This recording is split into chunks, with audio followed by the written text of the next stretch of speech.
Sudah setor hingga 400 juta rupiah, sejumlah warga gagal jadi pegawai PDAM, penipunya seorang ASN.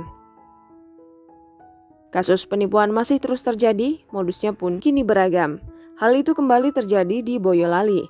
Hal itu terungkap usai seorang pria berinisial J alias S, 53 tahun dibekuk Satreskrim Polres Boyolali.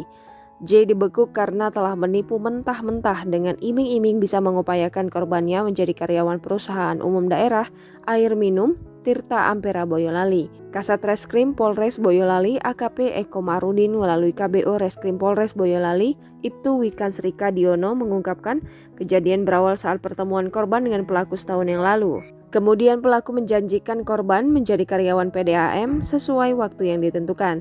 Namun pada saatnya tiba, pelaku selalu beralasan dan janji pelaku kepada korban selalu mundur.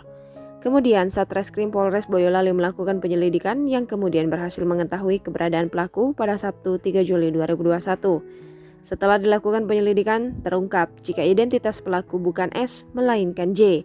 Selain itu, menurut Ibtu Wikan, J merupakan seorang ASN di Kecamatan Cuwangi. Setelah dilakukan penyelidikan, diketahui korban J alias S lebih dari satu orang.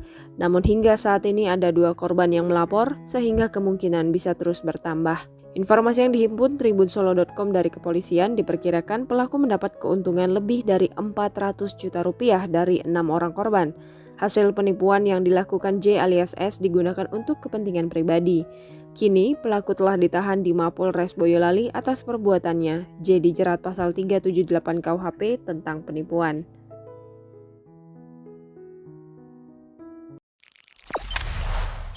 Jangan lupa subscribe, share, komen, dan like ya!